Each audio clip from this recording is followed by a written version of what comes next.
the effects of climate change have been hard to miss: record heat, wildfires, and warming oceans. A new report from the United Nations Intergovernmental Panel on Climate Change has highlighted the vicious cycle of climate change and land degradation.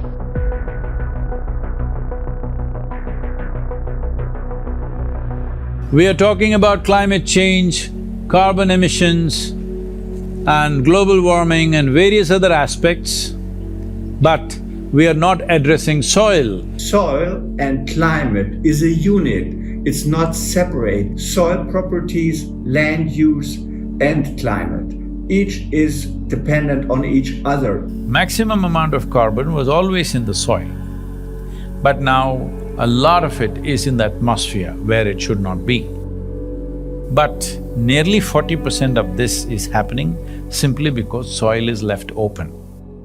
For this, the main contributor is agriculture or open lands. The same soil which would have taken carbon dioxide and methane from the atmosphere is now releasing it simply because we are leaving it open and there is no life or microbial activity.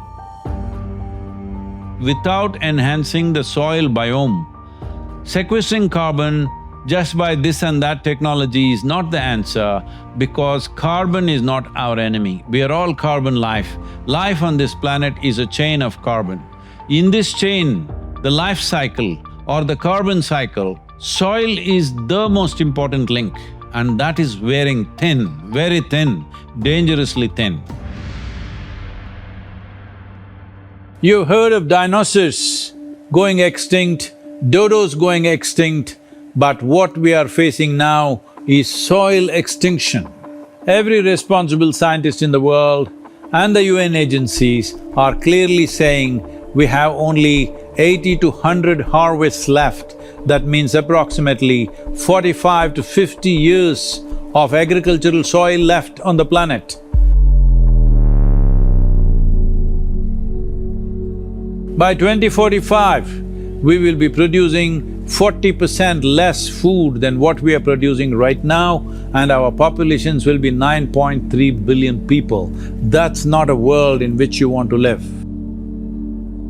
And 2045 is not too far away. It is in your lifetimes you will see this. It is not future. So, this problem, the soil as an issue, climate change as an issue, is not about future generations. It has come.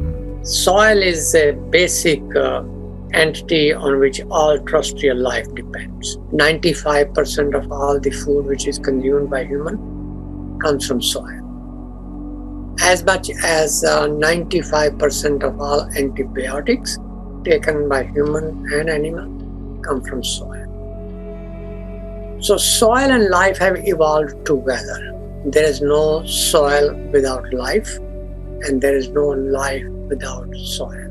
In a handful of soil, there are over 5 to 7 billion organisms. Only because of gut microbes that are there, we digest food. The same is true with all the plants and trees. They cannot take the nutrients from the soil by themselves. They need the help of the microorganisms. Good guy bacteria, good guy fungi, protozoa, nematodes, microarthropods, earthworms, incatrioids, all of those organisms are required to have a good, healthy soil so your plant gets the balance of everything that it needs every second of every day. See, right now, the organisms here, the only food they can eat is organic content. Where will the organic content come from? It is only the green litter from the trees or the animal waste which can put organic content into the soil. In normal agricultural soil, the minimum organic content should be between 3 to 6%. The most minimum is 3%. 3% is kind of the borderline, where you've got enough diversity in the kinds of foods that are present so that all of the necessary sets of microorganisms will be able to perform their jobs. In most of the Western world, we have so destroyed the sets of species of different functional groups that we're on the edge of not being able to come back from that. Over 62% of India's soil has organic content less than 0.5%. Entire southern Europe, the soil organic content is just around 1% or below. Over 50% of the topsoil in whole of United States is gone. See, this is sand. If you add enough organic content into this will become rich soil. Similarly, if you take all the organic content out of the soil, it will become sand. So this is called as desertification in the world. World's agricultural soils are becoming sand or turning into a desert largely across the world because there is no organic content. So we are seeing how to get a policy in 192 countries to make this the norm, that if you own agricultural land, minimum 3 to 6% organic content must be there by law. Initially by recommendation, then by incentives, and then by law. To bring the law, what is needed? This is a democracy. That means people are the power, it's people's power. That's what it means. So this is important. The people of the world have to speak and say, we are ready for long-term solutions. So as a part of this, in 2022, I rode from London to Kaveri on a motorcycle, 30,000 kilometers in 100 days. I was 65.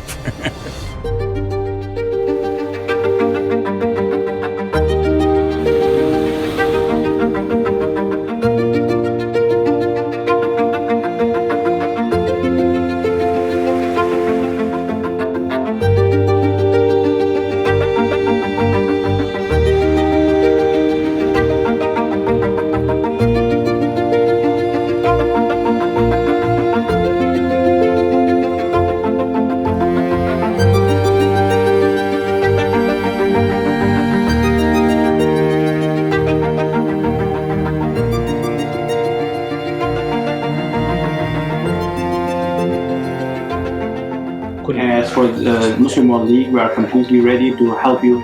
You've inspired me to think about soil very differently. To honor the people of this country, I want to thank you very much. सदगुरु जी ने यात्रा की, अपने आप में बहुत बड़ा काम किया है।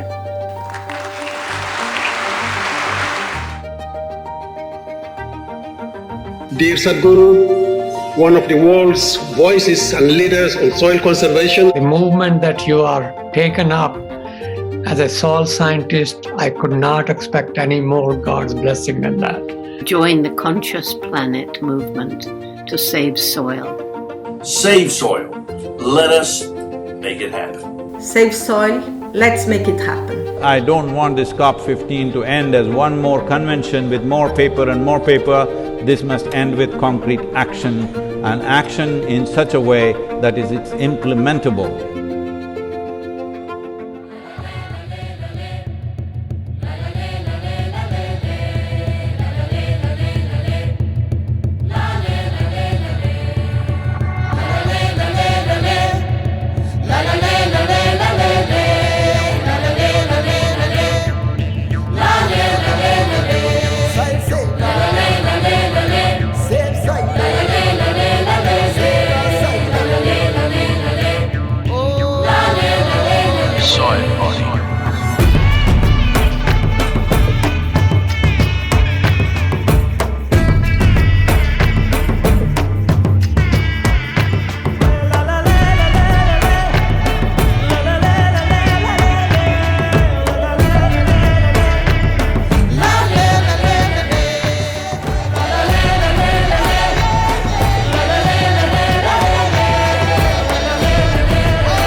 Yogi Sadhguru, the founder of the Save Soil movement, spoke at COP28. If 60% of any electorate clearly states, we are concerned about the soil, what about our children, what are you doing for them? If you don't do this, we will not elect you. This will become the electoral issue. Once it's an electoral issue, it's action. He has the magic. The celebration has happened, the attention is moved towards soil, that's a big celebration of life. It's not that suddenly we thought of Save Soil movement. I've been campaigning for soil regeneration for over 30 years now. This journey, and in terms of experience, it started very early in my life, from 1998. On that year, some UN agencies came to Tamil Nadu and made a prediction that by 2025, 60% of Tamil Nadu will be facing desertification. In my experience, I felt it'll happen well before 2025 because 3 perennial rivers had dried up in Tamil Nadu. When I saw this, I thought we need to do something. So based on this, we started a movement called Project Green Hands, which planted millions of trees, still continuing to do that. And we saw a significant improvement in the soil quality, in the nutritional values of the food, and above all, for the farmer, it is an economic process because in 7 to 8 years' time, his income is going up anywhere between 300 to 800%. My work is to officiate the marriage of economy and ecology because if these two things don't come together, ecology will be beaten. Based on this, we launched the next thing because I saw there were many policy anomalies to plant trees in the land. How this was affected is, I drove from Kanyakumari to Himalayan region in 29 days, covering 16 states. At that time, in these 16 states, there were 6 different political parties. We got absolute participation from all those political parties because there were 162 million people supporting the movement. We must understand, in a democracy, there is only one currency, that is the numbers, the people. I gave this policy document to the Prime Minister at about 6:20 in the evening. Next day before 11 o'clock, just before 11 o'clock, the PMO calls us and says, a special cell has been formed and they want a soft copy. Within 3.5 months, the Niti Aayog made this a recommendation policy for all the 28 states. मैंने तो आपके प्रयासों को खुद देखा है। नदियों की निर्मलता और अविरलता को आपने जिस प्रकार से बल दिया है, समर्पण भाव से काम किया है। So that is the story of Rally for Rivers. We knew that we had to manifest something which is a large-scale sample. This is why we took up Kaveri Calling.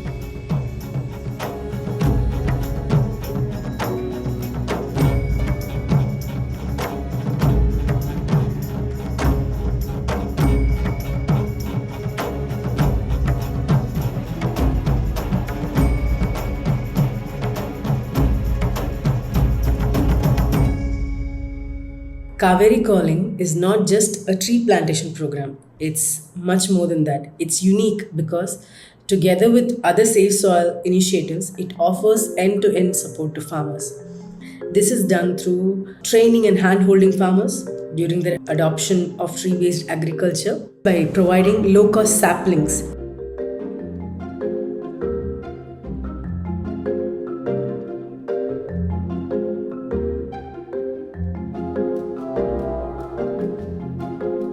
Guidance and support during the gestation period and connecting them to merchants who will buy it at fair price. UNCCD, looking at the success of Kaveri Calling, is right now projecting Kaveri Calling as an ideal project in tropical world. Kaveri Calling could also be a large-scale project that helps improve the living conditions of the most vulnerable populations while rehabilitating the land that sustains all of us. To me, you are the incarnation of the Sustainable Development Goals, so thank you so much.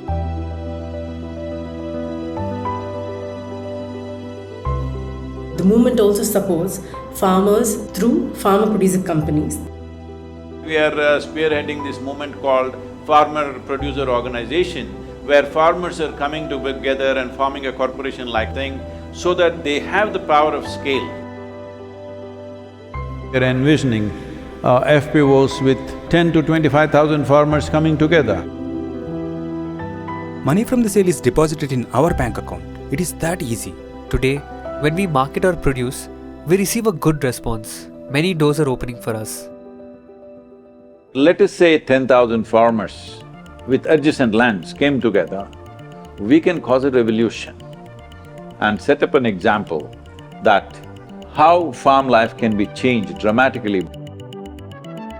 In 5 years' duration, we can multiply their income significantly, we can change the soil composition. We have created model farms across South India to demonstrate how regenerative agriculture can help revitalize soil, water, and agriculture itself.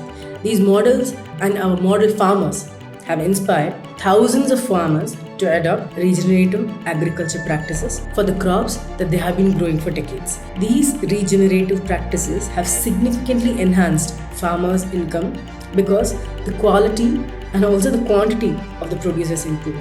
And consumers are more than happy to pay premium for healthy and nutritionally dense foods. अलग अलग कंपनियां तो कई सारी बनी हैं, लेकिन मिट्टी बचाने के लिए कोई कंपनी बनी हो ऐसा कहीं पर नहीं हुआ है। पहले स्टार्ट किया था हमने काम एक छोटे 40 गाँव में, लेकिन अब आने वाले समय में 1500 से ज़्यादा गाँव में ये काम पहुंच जाएगा। सिर्फ हिंदुस्तान के लिए नहीं, पूरी दुनिया के लिए ये रोल मॉडल बनेगा, मुझे भरोसा है। I would like to thank Isha Save Soil movement. I'm implementing all the things I learn in every training program, and whatever I need for my children and family, I'm able to produce from my own farm. என்னுடைய தோட்டத்துக்குள்ள மரங்களை கொண்டு வந்து I have introduced trees into my farm. Now my farm has trees along with cash crops. Earlier when we tested the organic content in the soil, it was only 0.5%. Now it has increased to 1.3%. இது வந்து 1.30 மாறி இருக்கு. As the organic content of the soil increased, the quantity of the coconuts in the coconut trees also increased. The weight of the coconuts also increased. கம்மியா இருந்து அதிகமாச்சு. Farming has become lucrative for us. விவசாயம்ங்கிறது ஒரு லாபகரமான தொழிலா இருக்கு. We are also getting additional income through the multi-cropping method.